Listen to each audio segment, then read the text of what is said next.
Bismillahirrahmanirrahim, rekan-rekan mahasiswa, kita bertemu lagi untuk materi kita, pertemuan kita yang kedua pada mata kuliah Hukum Dagang dan Bisnis.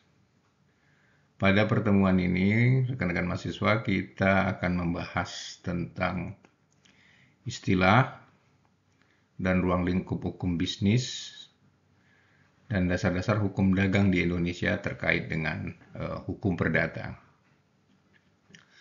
Rekan-rekan mahasiswa, istilah dan ruang lingkup hukum bisnis itu banyak penamaan atau istilah yang digunakan di dalam menyebutkan suatu aturan atau seperangkat aturan di dalam hukum perdagangan. Ada yang menyebutkannya hukum bisnis atau bahasa Inggrisnya business law.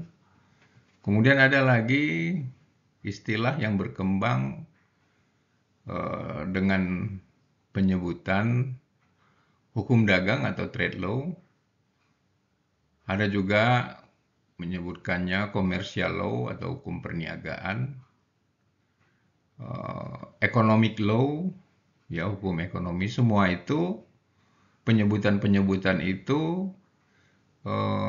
mempunyai suatu karakter yang punya perbedaan yang sedikit dari masing-masing penyebutan dari apa yang disebut dengan hukum dagang ya atau commercial law atau economic law. Ya. Menurut Abdurrahman, ya yang dikutip oleh Munir Fuadi, jadi istilah hukum bisnis itu adalah suatu urusan atau kegiatan dagang, industri atau keuangan yang dihubungkan dengan produksi atau pertukaran barang atau jasa. Jadi kita bisa melihat atau menyimpulkan bahwa apa yang dimaksud atau pendapat dari Abdurrahman ini berkaitan dengan istilah bisnis itu kaitannya dengan suatu kegiatan ya, suatu urusan, suatu kegiatan di dalam suatu perdagangan yang perdagangan tentu ini ada kaitannya dengan industri atau keuangan karena berkaitan dengan hak dan kewajiban daripada para pihak yang terlibat atau pihak yang berurusan ya tentu ada yang membeli, ada yang menjual, kemudian ada yang mengerjakan, ada yang memerintah mengerjakan, tentu ada imbal jasa yang berkaitan dengan keuangan. Sehingga hal ini tentunya berhubungan juga dengan produktivitas atau produksi. Ya. Demikian juga dengan suatu sesuatu kesepakatan ya berkaitan dengan usaha-usaha jasa, ya usaha-usaha barang atau jasa.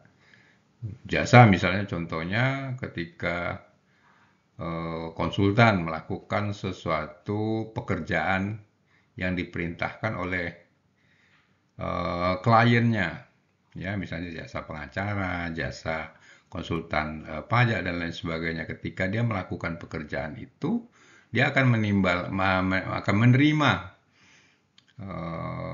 imbal jasanya atau upahnya, ya. Maka di situ sudah terjadi suatu transaksi yang disebut dengan yang masuk ke dalam ruang lingkup hukum dagang di situ atau hukum perniagaan ya atau hukum ekonomi dan lain sebagainya. Jadi demikian ya kita bisa melihat perbedaan itu dari beberapa sudut pandang ya. Kemudian rekan-rekan mahasiswa ya, kalau kita bicara tentang ruang lingkup hukum bisnis, maka banyak hal di situ ya. Dewasa ini ya banyak ruang lingkup yang mencakupi di dalam hukum bisnis, ya. Maka ketika ada kontrak bisnis, suatu perjanjian bisnis, ketika para pihak mengikat pada suatu perjanjian, ya, perjanjian untuk mengerjakan sesuatu, untuk menjalankan sesuatu, ada perjanjian upahnya, ada perjanjian jasanya, dan lain sebagainya. Ya. Kemudian demikian juga dengan jual beli. Ada pembeli, ada penjual, ada pertukaran barang dan uang di situ. Kemudian bentuk-bentuk perusahaan, ya semua itu ada aturan yang mengaturnya. Aturan tentang perusahaan yang go public, ya, dan pasar modal. Ya, jadi perusahaan yang memenuhi persyaratan, ya, kemudian sahamnya itu dijual di pasar modal dengan berbagai kriteria sesuai dengan aturannya, maka itu diatur di dalam hukum bisnis. Demikian juga penanaman modal asing (PMA) ketika suatu badan hukum atau persero itu pemilik modalnya ya 51% atau lebih, maka itu masuk kepada perusahaan atau perseroan yang PMA. Kemudian ada lagi tentang kepailitan dan likuidasi. Juga merger dan akuisisi. Ya, kepailitan dan likuidasi ini kita pernah singgung ya di awal, yaitu ketika satu perusahaan ya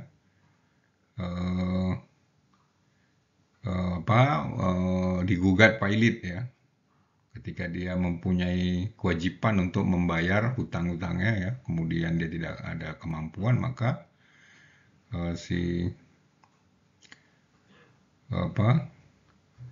orang yang mempunyai uang pada si yang memberi hutang itu ya dapat melakukan suatu gugatan pailit ya. Tentunya dimulai dengan PKPU dan lain sebagainya ya. Kalau tidak mampu maka jatuh kepada pailit. Demikian juga ketika perusahaan itu merger atau akuisisi, ya merger itu ketika saat dua perusahaan bergabung, ya bisa menjadi satu perusahaan yang baru, bisa perusahaan yang satu melebur kepada perusahaan yang satu, ya. Demikian juga akuisisi. Akuisisi ini mengambil alih, ya dibeli sahamnya, kemudian masuk si pemilik modal baru. Demikian juga lain lagi ya, atau lain hal lagi itu berkaitan dengan pengkreditan dan pembiayaan. Ini berkaitan dengan perbankan, ya ada undang-undang perbankan itu masuk ke dalam hukum bisnis. Demikian juga dengan jaminan hutang, surat berharga, ya tentang perburuhan, ya tentu kita tahu di dalam suatu unit bisnis tentu ada karyawan yang bekerja di dalam operasional yang mengurusi daripada perusahaan tersebut. Tentu ini ada aturannya, ada undang-undang ketenaga kerjaan dan lain sebagainya. Kemudian tentang hak kekayaan intelektual, undang-undang tentang anti monopoli dan lain sebagainya. Ya, jadi banyak, maupun tentang perpajakan, tentang penyelesaian sengketa bisnis, ya, hukum pengangkutan laut, darat, udara dan lain sebagainya. Ya, semua itu ya merupakan bagian dari suatu kegiatan yang masuk di dalam dunia bisnis yang diatur dengan satu peraturan tertentu sesuai dengan jenis usaha dan lain sebagainya. Ya, jadi itu diantaranya. Banyak lagi jenis-jenis yang lainnya ya, yang menyangkut atau dalam ruang lingkup hukum bisnis. Rekan-rekan mahasiswa, kalau kita melihat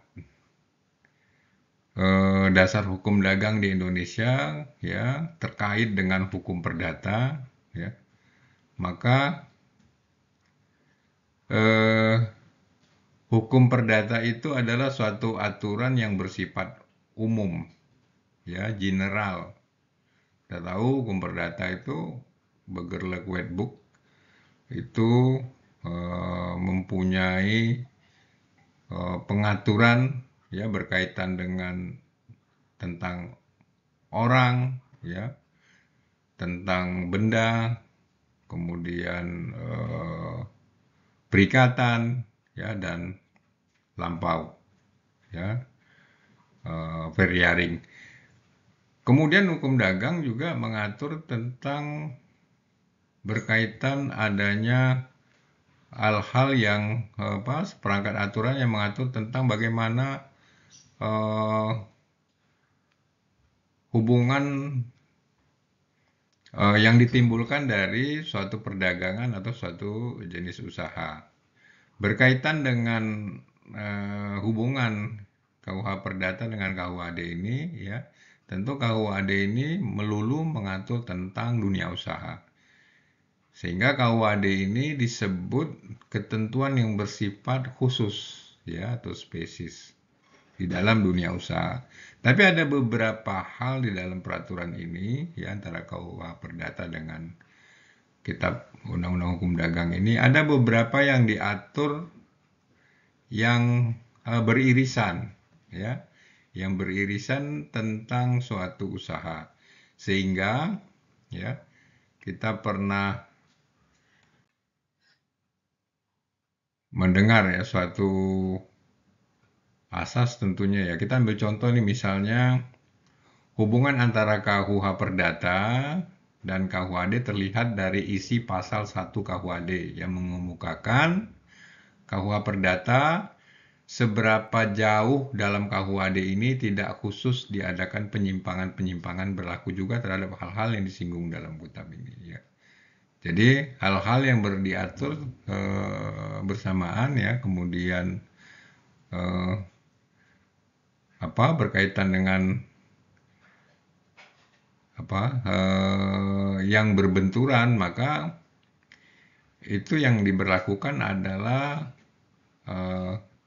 Kitab Undang-Undang Hukum Dagang, ya, karena sesuai dengan suatu asas, ya, lex specialis derogat lexi generalis, ya.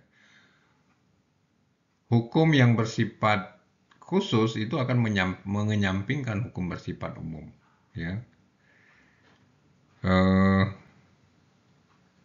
Sehingga kita bisa melihat juga, ya, di luar daripada hukum perdata dan hukum dagang, ya, kita bisa lihat di hukum pidana misalnya, ya, ada KUHP, kemudian ada yang diatur dalam undang-undang khusus, ya. Ketika beririsan, maka undang-undang yang bersifat khusus itu akan mengenyampingkan berkaitan dengan aturan-aturan yang ada di KUHP, ya. Itulah yang disebut dengan asas lex specialis derogat lexi generali. Kemudian kalau kita melihat di Belanda, ya, jadi mengingat hubungan antara hukum perdata dan hukum dagang itu sangat erat, ya, maka di Belanda itu kedua hukum itu dijadikan satu. Dijadikan satu itu yang dikenal kalau di negeri Belanda, ya, Het Nieuwe Burgerlijk Wetboek, ya. Jadi ada hukum perdata baru, ya, di Belanda itu. KUH perdatanya digabung, ya, dengan KUHD-nya itu menjadi suatu aturan yang berlaku berkaitan dengan hukum perdata dan dagang di Belanda, ya. Kemudian rekan-rekan mahasiswa, ya, itu bisa kita nanti pelajari lebih dalam dari lecture note yang tersedia di headlink, ya. Semoga materi kita ini, ya, dapat diterima dengan baik dan dapat dipahami untuk nanti nantinya menjadi suatu pengetahuan bagi kita semua.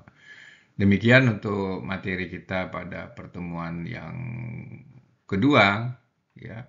Terima kasih atas atensinya. Saya akhiri.